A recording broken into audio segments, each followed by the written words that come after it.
Welcome back. It is Janelle from Infinite Potential Healing, and today I wanted to have a little chat with you about what to do about energetic overwhelm as a highly sensitive person. Chances are, if you have stumbled across this channel, if you are watching this video, you are in fact a highly sensitive person. So you may see highly sensitive people described in metaphysical texts as HSP, or even in psychological texts as HSP. And HSP just stands for highly sensitive person. A highly sensitive person is somebody who seems perhaps more sensitive than the average person to noise, to light stimuli, to scent, to the number of bodies or the amount of energy that is in a specific space. All of those things can be very triggering for a highly sensitive person, and more people than not are becoming or evolving into highly sensitive people as we go from the 3D to the 5D ascension and we go through that process. So a lot of people who maybe once did not consider themselves highly sensitive people are absolutely identifying as such now. And as highly sensitive people, it's very difficult to be in super loud places, super bright places, super crowded places, or even places where just a lot of energy tends to converge. So in order to protect yourself as a highly sensitive person, first of all, you have to be willing to admit that you are a highly sensitive person. There's no shame in that. It's kind of tricky and sticky for myself as a Gen Xer and the Gen X generation. The boomer generation kind of struggles with this as well, because the idea of being labeled as a highly sensitive person kind of feels like an insight or an insult to those of us who grew up being told that children should be seen and not heard and things of that nature. Sensitive was, a word that was kind of reserved for an insult. It was not a compliment. But if you think about it kind of on a broader scale, or, in more macrocosmic terms, sensitivity is nothing to be ashamed of or embarrassed about. It's nothing that you should feel bad about, and it's certainly not a weakness. Because when it comes down to it, highly sensitive people are highly sensitive because they are simply processing and reading energy a little bit differently or a little bit more acutely than the average person. So that sensitivity is a blessing, and it doesn't have to be a curse. Definitely not an insult, definitely not something to be embarrassed about or ashamed about. So be willing to admit that you are a highly sensitive person, or just maybe have, more sensitivities than the average person. Again, no shame, no labels needed. It's just a part of who you are. So the second thing that you need to do as a highly sensitive person is to be willing to protect your energy at all costs. Obviously, I can't sit here and tell you never to go into some place that's loud or crowded or brightly lit, or where a lot of people are or a lot of energy converges. It's just not realistic to try to live life that way. I recently have been doing some traveling, and I've been in a lot of places where there's been a lot of energy converging at one time. I've been on flights, I've been in airports, I've been on cruise ships, I've been on beaches during spring break, and there's a lot of energy in all of that. And I have to protect my own energy so that I am not reacting inadvertently to other people's energy. Because as a highly sensitive person, what we tend to do is we don't just notice the energy and kind of filter through it, we notice it and sometimes take it on as a sponge. So we need to make sure that we are not taking on or taking in energy that is not ours. We need to really make sure that we are really grounded so that we can allow energy to pass through us rather than just, living in a like inside of us or around us, which is not going to feel particularly good.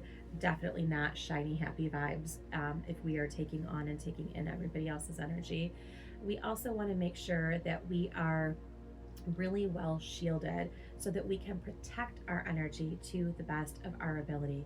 And there's lots of different grounding practices, lots of different shielding practices that, I could talk about.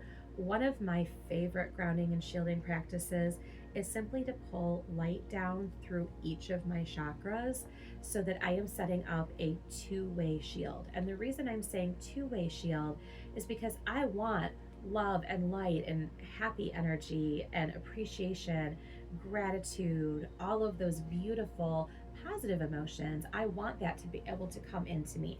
I want to be able to participate with that energy. But anything that isn't mine, that is negative, that is harsh, that is maybe even a little bit of funky, I want that shit bouncing off of me like rubber or Teflon or your favorite bouncy subsurface or substance of choice. So we want to really make sure that we are intentionally setting up that two-way shield. If it doesn't feel aligned to you to pull light down through each of your chakras and kind of ground it into the earth, you can also work with your angels and ask your angels and your guides to help set up an appropriate shield for you, or to inspire in you what your best shielding method is going to be. You can also use crystals and gemstones to protect and shield your energy. Again, you want to make sure that you are partnering with them so that you and those crystals or those gemstones are on the same page in terms of keeping your energy clear and protected. That's different than programming those crystals or those gemstones, because that's not terminology that I typically like to use, or I actually actively try to avoid it. So I think it's a little rude and bossy to program crystals, in my personal opinion. It's not something that I do in my practice, but I will connect with them and I will partner with them, and I will make sure that they are willing and able to work with me on keeping my energy clear and keeping me well grounded and well protected. So, as we move into, spring and the summer in the northern hemisphere, there's going to be a lot more people outside. It's going to be a lot harder to kind of keep your energy enclosed and into yourself. There's simply going to be more interactions with people. More interactions with people means more interactions with energy, and it can easily mean more triggers as a highly sensitive person. So be willing to acknowledge yourself as such. Be willing to be gentle with yourself as such. Be willing to protect yourself as such.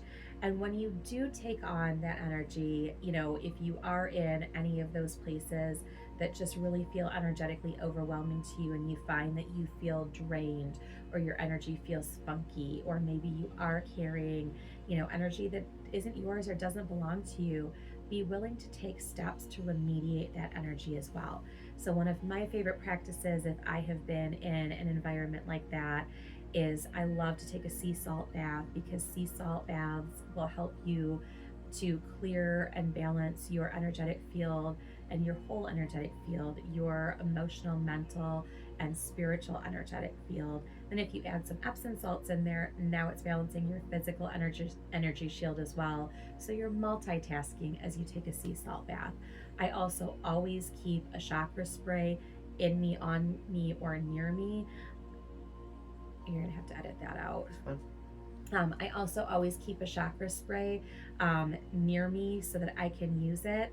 I use it prophylactically before I go out into the wild to protect my energy, and then I use it when I come in from the wild to clear and cleanse my energy.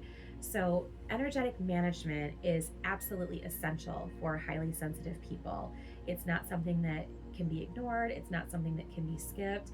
And it's definitely something that you want to get into a regular practice of doing, in terms of protecting yourself before you go into an environment, and then cleansing and clearing yourself after you've come out of that environment. And when you hit that, managing your energetics with that 1-2 punch, and you utilize those before and after steps, this is when you can keep that overwhelm to a minimum. And this is when you can learn to function in environments that maybe were too daunting or too off limits to you before. So again, honor yourself, meet yourself where you're at, protect and clear your energy, and this is how you're going to live your most energetically balanced life.